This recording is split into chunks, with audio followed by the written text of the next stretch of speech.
The Lumix S5 Mark II X is here. Over the last few months, I've been shooting with the S5 Mark II, and it's been my first experience with the Lumix cameras. And honestly, I've had a blast with this camera, and there will be a video coming out real soon all about my personal experiences with this camera. But is the S5 Mark II X any better? Is it worth the extra few $100? And what are the differences? Well, let's get into it. So the Lumix S5 Mark II X. Let's dive deeper into this camera and go over the 5 reasons why I think this camera is badass. So the first real reason, and I think the biggest difference here between the S5 Mark II and the S5 Mark II X, is the raw power that the X has. With an upgraded and better codecs, you can now shoot 5.9K 12 bits in Apple ProRes RAW and Blackmagic RAW when using a compatible Atmos or Blackmagic external recorder. In basic terms, this means that you can capture more detail and color information, providing you with more flexibility in the post-production department. And the Apple ProRes RAW is a user-friendly format for all users, whether you're a Mac or PC, and in general it's just better for editing. Moreover, with the Lumix S5 Mark II X, recording and playback is supported using an external SSD via USB. This is a game changer for those who need to shoot with higher res footage for extended periods of time, because of their ability to record ProRes 422HQ up to something crazy like a 1.9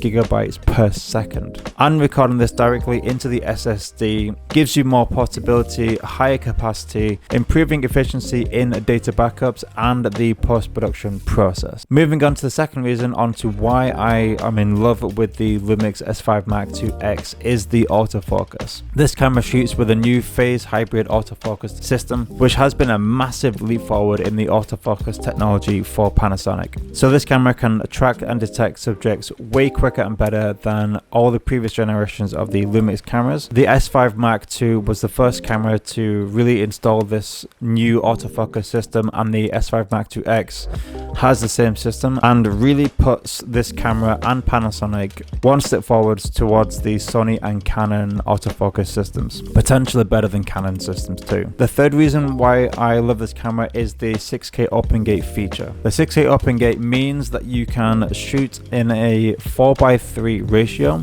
which allows you to shoot for both the standard 16:9 but also the vertical social media formats that we need for those deliverables these days. I've talked about that in this video here if you want to know more. And the fourth reason why I love this camera is the 5-axis image stabilization. The Lumix S5 Mark II X's image stabilization is just as good as the S5 Mark II X, and when I was shooting with the S5 Mark II, I was constantly ditching my gimbal to go more on the handheld approach, and I was more than confident on the shots that I was getting. So this feature is obviously especially good when you're in more of a run and gun situation, as it allows you to freely change the shots and capture the shots that you need than if you were on a gimbal, or if you're working on a small production where you don't really have the budget or dedicated team for that stabilizer. And finally, let's talk about price. The Lumix S5 Mark II X is coming in at around €2,499, which is only a few hundred more than the S5 Mark II, and you're getting a lot more camera for those few $100 more. It's incredible value considering the camera's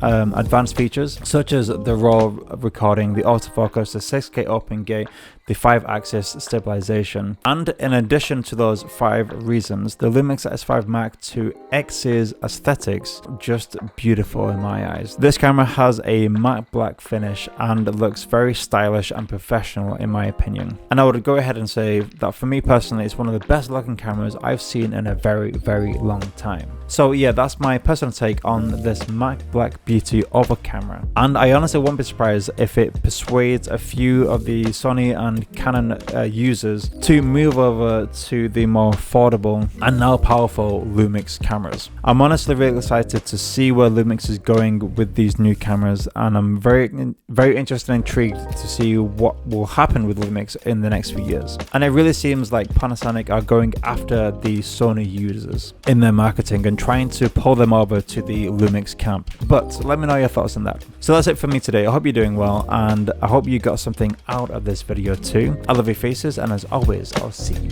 next time.